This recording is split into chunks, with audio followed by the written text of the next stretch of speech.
La saison 24-25 du Théâtre de Katsu, c'est notre première saison. Ouais. Oh boy, je viens de mettre ma main sur le micro. Pardon. OK. Allô? Hello!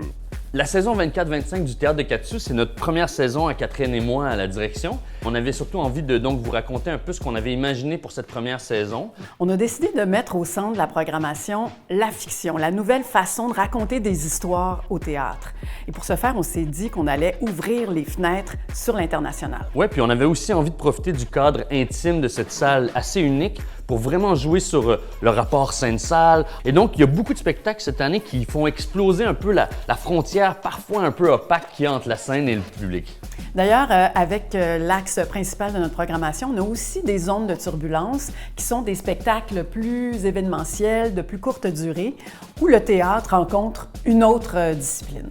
Et donc, on commence la saison avec Catherine Vidal à la mise en scène, Trop humain, un spectacle écrit par Étienne Lepage, un auteur unique, vraiment singulier dans notre paysage, qui dissèque comme toujours un peu nos travers, nos petites misères, nos paradoxes humains, trop humains. C'est quand même très, très drôle. Ça flirte avec le stand-up, la prise de parole politique, les contes mythologiques, puis ça met 10 interprètes sur la petite scène du Katsu. Ça va être vraiment festif. La dernière cassette, succès de l'an dernier. Si vous ne l'avez pas vu, c'est l'occasion idéale de le voir cette année. C'est un texte et une mise en scène de Olivier Chouanière avec l'incroyable Violette Chauveau qui incarne un André Brassard, metteur en scène québécois de théâtre. C'est très bluffant. On passe vraiment des rires aux larmes. C'est un spectacle sur la transmission. Qu'est-ce qu'on lègue? Comment on le transmet, ce feu qui nous habite comme celui qui habitait André Brassard? On poursuit la saison Retour des fêtes avec Tout ça, un spectacle écrit par Alistair McDowell, un auteur britannique qui est traduit par Fanny Britt. Et c'est dans une mise en scène de Louis-Carl Tremblay, un voyage exploratoire, envoûtant, fascinant aux confins du langage, de la naissance à la mort, la vie en un souffle.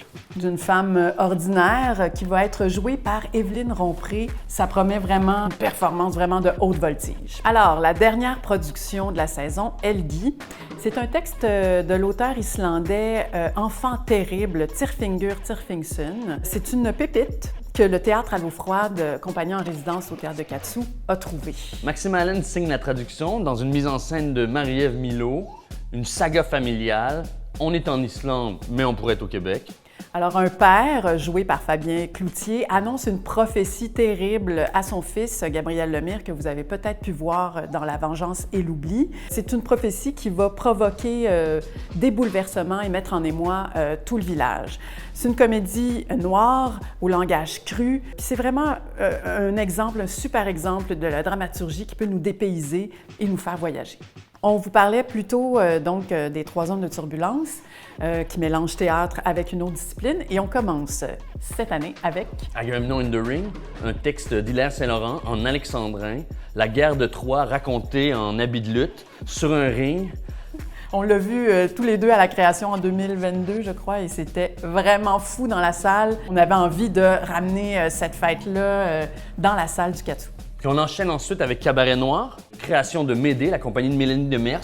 Qui mêle théâtre, donc avec prise de parole politique et danse.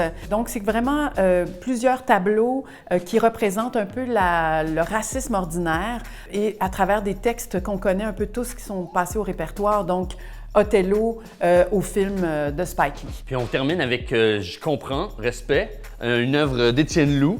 Étienne Loup qui, avec toute sa bande de danseurs, nous emmène dans le monde du battle hip-hop, le street dance. On rentre dans la tête de ceux et de celles qui vont aller performer dans ces événements-là spéciaux. C'est 6 soirs seulement. Il n'y aura pas un soir qui va être pareil, à ne pas manquer. La campagne d'abonnement du Katsu bat son plein en ce moment. C'est 29 $ par spectacle pour s'abonner, toute taxe incluse, tout frais de service inclus. Il suffit de prendre 3 spectacles. Vous pouvez aller jusqu'à 7. Et il y a vraiment une foule d'avantages de s'abonner et on serait vraiment très heureux de vous accueillir pour notre première saison au Théâtre de Katsu.